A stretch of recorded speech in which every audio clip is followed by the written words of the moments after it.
Every man near him pressed flatter into the earth, trying to disappear beneath the scream of incoming rounds. He did the opposite. He rose to his knees, then to his feet, camera lifted to his eye, because the photograph he needed could not be taken from the ground. He had said as much himself once, that the trouble with taking photographs when the air is full of lead was that you could not stay down and still see what needed to be seen. Seconds later, a fragment of Japanese mortar shell tore through his left hand and into his cheek and mouth. It was the 22nd of May, 1945, on the island of Okinawa, and the man bleeding into the coral dust was Eugene Smith, a photographer for Life magazine who had already spent 3 years walking into the worst of the Pacific War so people at home could see it. He would not lift a camera again for almost a year. What he did with it afterward would help define what a photograph could be. To understand how he ended up kneeling in that barrage, you have to go back more than 25 years to a childhood that had nothing to do with war at all. William Eugene Smith was born in Wichita, Kansas, on December 30th, 1918, to William H. Smith and his wife, Nettie. His father ran a grain business and sat on the city's Board of Trade, a respected man in a prairie town built on wheat and weather. It was his mother who put a camera in his hands. When Smith was 13, he asked his mother for money to buy photographs of airplanes. Instead, she lent him her own camera and encouraged him to visit a local airfield, then developed his film for him in a darkroom she kept in the house. By his mid-teens, he was already earning money with that camera. By the time he was a teenager, photography had become his passion, and at 15, his sports photos were being published by the local press. He sold pictures to 2 competing Wichita papers, the Morning Eagle and the Evening Beacon. In the summer of 1934, on July 25, 1934, the New York Times published a photo by Smith of the Arkansas River, dried up into a plate of mud, evidence of the extreme weather devastating the Midwest. He was 15 years old and already appearing in the paper of record. It was not just a striking picture. Those weather conditions had a disastrous effect on agriculture, and Smith's father, who was a grain dealer, saw his business head toward bankruptcy. The drought that made the boy's name was quietly ruining his father. 2 years later, the ruin caught up with the family. In 1936, after losing his grain business, Smith's father drove to a hospital parking lot 2 miles from home and ended his life with a shotgun. 17-year-old Gene graduated from high school a month after his father's death. Most suicides in Wichita that year were buried in a line of small print. His father's death, because of his prominence, was reported in large type on the front page. That distortion of a private tragedy into a public spectacle left a mark. Newspaper accounts of the circumstances were so exaggerated that they made Smith question the standards of American journalism itself. From that point on, he wanted no part of dishonest reporting. He resolved to become a photojournalist who applied the highest standards to his own work, determined to find absolute personal honesty in what he documented. A scholarship built especially for him took him to Notre Dame, but he only lasted from 1936 to 1937 before leaving for New York. There he joined the staff of Newsweek and freelanced for Life, Collier's, Harper's Bazaar, and the New York Times. He was fired from Newsweek for refusing to use a medium-format camera and joined Life in 1939, shooting 35mm instead. By then he had married. His family, according to his own later records, was already growing by the time the country went to war.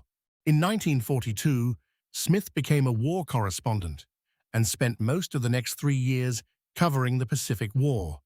He worked first for Ziff Davis, the publisher of Flying magazine, then for Life itself. After serving aboard the carrier USS Bunker Hill, he went ashore with the troops in landing after landing. Guam, Tarawa, Saipan, Leyte, Iwo Jima. He was not chasing the weapons. On Leyte, in 1944, he photographed an army nurse, Florence Weihmeyer, tending a wounded soldier in a makeshift hospital. Not the battle, but what came after it. That instinct, to find the human face beside the machinery of war, followed him from island to island and would define every frame he shot for the rest of the campaign. By early 1945, he had photographed burial at sea, gun crews, wounded men on stretchers, and the strange, exhausted quiet between assaults. He was, by every account, from the men who worked alongside him, fearless in a way that worried his editors more than it reassured them. In February and March of 1945, he was on Iwo Jima, photographing a marine demolition team blasting out a cave on Hill 382. The volcanic island gave him some of his starkest images of the war. Then came Okinawa. His most dramatic photographs were taken during the invasion of Okinawa in April 1945. He photographed the front line on Okinawa, one rifleman's first day of combat, an essay he titled, "No Speeches, No Flags, No Glory." He photographed a soldier praying during the battle for the island's rocky crags. None of these pictures glorified anything. They showed fatigue, fear, the grinding sameness of days spent moving from one ridgeline to the next under fire that never fully stopped. Smith believed, and said so plainly, that exposing war's tragedies through his photographs might help prevent future conflicts. It was an unusual ambition for a man whose job was simply to bring pictures home for a magazine, but it shaped every choice he made in the field, including the ones that nearly killed him. Sometime in those final weeks before he was wounded, Smith attached himself to a single infantryman and did not let go. The soldier was PFC Terry Moore, of F Company, 184th Regiment, 7th Infantry Division. Smith shadowed the soldier through combat, determined to record 24 hours of an ordinary man's war. In his own words, "I wanted to show Terry under close mortar hits. It was part of his day."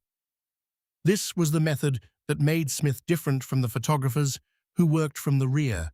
He did not wait for the picture to come to him. When artillery fell close enough that every rifleman in the unit went flat and still, Smith stayed exposed long enough to see what the fear looked like from the inside. The essay ran in Life that June under the title "Americans Battle for Okinawa," a portrait of one soldier's working day that read less like war reporting and more like a character study. It was, in miniature, everything Smith believed a photograph should do. It would also very nearly be his last work of the war. The end came fast, the way it usually did on Okinawa. On May 26, 1945, while covering the invasion, Smith was severely wounded. A Japanese mortar shell exploded close enough that fragments of shrapnel tore through his left hand, his cheek, and his mouth. The same reflex that had made his pictures possible, standing when others dropped, had put him directly in the path of the blast. He had been taking a photograph at the moment the metal found him. There was no dramatic last frame, no triumphant final image. There was only the wound, and then the long, disorienting process of being carried off the line. He was evacuated by air to the rear areas, and from there to a field hospital on Guam, where Life published a portrait of him in his hospital bed, taken by fellow photographer Carl Meidens. The man who had spent 3 years making other people's suffering visible to the American public was, for once, the subject of someone else's camera. What followed was not weeks but years. Critically wounded, Smith underwent 32 operations over the next 2 years. His wounds cost him 2 painful years of hospitalization and plastic surgery, during which he took no photographs at all, and it was genuinely doubtful whether he would ever return to the work. He was unable to hold a camera properly for another year after that. The hand that had raised the shutter at the worst possible moment on Okinawa now had to be rebuilt, surgery by surgery, along with the left side of his face. He returned home to his wife Carmen and to young children who barely knew the man, now recovering in a hospital bed as anything other than photographs sent home from the Pacific.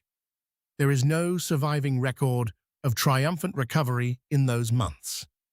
What exists instead, in his own later writing, is the plain account of a man in pain, uncertain whether the part of himself that made pictures had survived along with the rest of him. He did not touch a camera again until the spring of 1946. Smith would not pick up a camera again until May 1946, when he took a picture of 2 children behind his home. He later called that day one of spiritual decision. His body was still in the midst of an emotional and physical crisis, more personally terrifying in its potency than anything he had faced overseas.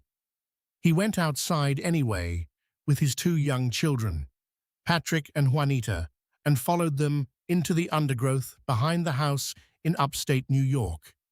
He chose to photograph them, scampering through the woods behind the house, not staging anything, simply watching. The boy noticed a clearing ahead, took his sister's hand, and the 2 of them hurried toward the light between the trees. Smith, in real pain, fought the mechanics of the camera long enough to make the exposure. Of that moment, he later wrote that mentally, spiritually, even physically, I had taken a first good stride away from the 2 years he had lost. The photograph became known as the Walk to Paradise Garden, and it did not look like anything he had made in the Pacific. It showed his children, Juanita and Patrick, walking hand in hand through the brush into a sunlit clearing. There was no mortar smoke, no wounded man, no soldier praying under fire. There was only 2 children walking toward light, photographed by a father who had spent 3 years photographing men walking toward the opposite.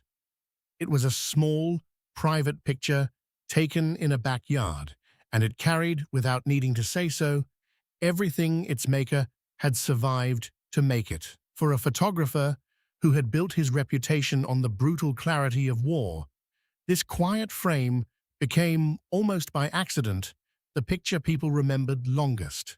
After his 2-year recuperation, Smith returned to life and produced many of his best photo essays. In 1948 came Country Doctor, following a rural Colorado physician through exhausting, unglamorous shifts. It is now recognized, in the words of one historian of the medium, as the first extended editorial photo story ever published. That same year, he also published Trial by Jury. In 1951 came Nurse Midwife, a profile of Maud Callan, a nurse serving rural South Carolina and Spanish Village, documenting daily life and poverty in the town of De La Tosa. The Nurse Midwife essay touched American readers so deeply that they donated money to help build Callan an actual clinic. The war had taught him to find dignity inside hardship. Peacetime gave him doctors, midwives, and villagers instead of soldiers, but the discipline was identical. Watch long enough and closely enough that the truth of a life becomes visible on its own terms. By 1955, the picture born in that backyard had traveled further than Smith could have guessed. The Walk to Paradise Garden concluded The Family of Man, the landmark photography exhibition that toured the world that year. It became, for millions of viewers who had no idea who had taken it or why, a symbol of survival itself. That same year, Smith's uncompromising standards finally put him at odds with the institution that had made him famous. His high sense of moral and artistic purpose proved incompatible with the demands of a major popular magazine, and he left life in 1955 to pursue freelance work. He was not chasing comfort. He was chasing the same absolute honesty his father's death had demanded of him 20 years earlier, and no magazine's editorial schedule could contain that for long. In 1956, he began an ambitious photo essay on the city of Pittsburgh, a project so demanding it nearly consumed him entirely, though he came to regard its results as among the finest work of his career. 2 decades later, in Japan, he undertook what became his last great body of work. While working on Minamata, a photo essay documenting the mercury poisoning of a Japanese fishing village, he was severely beaten by factory workers who opposed his revelations. Once again, the work of showing the truth had cost him physically, just as Okinawa once had. Eugene Smith died of a stroke on October 15, 1978, in Tucson, Arizona. He was 59 years old, and he had spent nearly all of his adult life insisting that a photograph, made honestly enough, could carry the weight of an entire life inside a single frame. This channel is named for the letters that never arrived, and the people who waited for them anyway. Eugene Smith never wrote home from Okinawa in any letter that survives, but he left something else behind, a photograph of 2 children walking into the light, made by a man who was not sure that spring whether he had anything left to give. It reached people who never knew his name, and it still does. Somewhere between the mortar fragment that nearly ended him and the picture that proved he had come back, there is a story about what recovery actually costs and what it can occasionally make possible. In our next film, we follow a young medic who carried no weapon onto the ridgelines of that same island, and who became one of the most decorated men never to fire a shot. Ask yourself, before you go, what does a person owe the truth when telling it might cost them everything they have left to give? Tell us in the comments what you think Smith saw in that clearing that he could not see anywhere else.